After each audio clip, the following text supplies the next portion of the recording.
Уште едно видео на предприемач. Ова видео се однесува на една апликација за iPhone, но сепак постои и за другите платформи, така што може да се користи на други, например, телефони со Google Android оперативен систем или Windows 8, не знам. Постои и за Macintosh оперативниот систем и така натаму. Сепак ова е еден вид на апликација за скицирање. Како предприемач добивате различни идеи во различни моменти од вашиот секојдневен живот.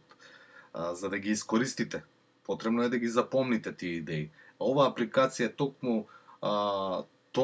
токму такво нешто и може и представува одлична алатка токму за таа цел. Да ги забележите идеите и да ги запомните. Ќе видите низ ова видео зошто е тоа така. Што можете да правите со Sketch? Односно оваа апликација за скицирање. Прво, можете да скицирате едноставни идеи. Можете да означите локации на мапа. Можете да брейнстормирате идеи со вашиот тим. Да запомните нешто интересно. Кога станува збор за локации на мапа, тоа се оние локации кои што ви значат нешто или би можело да ви значи нешто за воиднина, да се снајдете нешто, да пронајдете побрзо и така натаму. Во секој случај, би тргнал со една кратка презентација на самата апликација. Значи, први, можете да додавате стрелки, форми и текст на постоечки слики.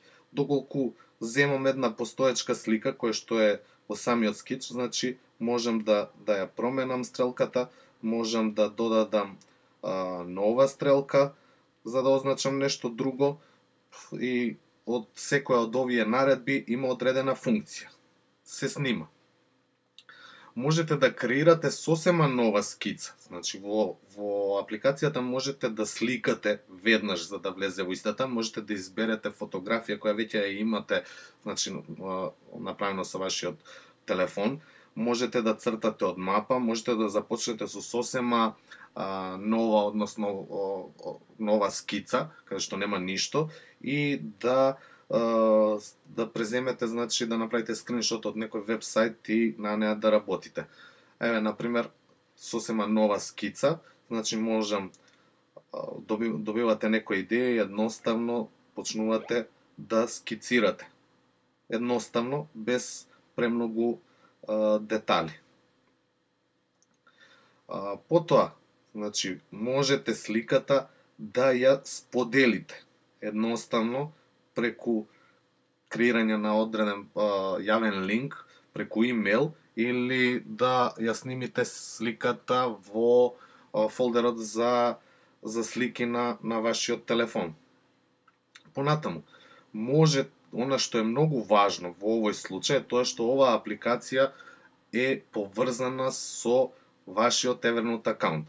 Значи, сите во овие слики кои што ќе ги направите, кои што ќе ги сликате и означите, на кои што ќе скицирате нешто, оди во посебен, значи, нотес, наречен како Sketch. Доколку овој нотес го споделите со некој од вашиот тим, ќе можете заедно да работите, значи, на тие идеи кои што ги имате нафрлано во таа една сликичка. Во однос на тоа кога кажав што можете да правите со Sketch, брейнстормирање на идеи со вашиот тим. Во секој случај, оваа последна опција што ја презентирам представува делот на запомнување на нешто. Одлична апликација, можете да ја пробате, во секој случај ќе ви биде корисна и може да ви се најде. Тоа би било се за ова видео. Се гледаме во некој од наредните видеоматеријали на предприемач. Довидување.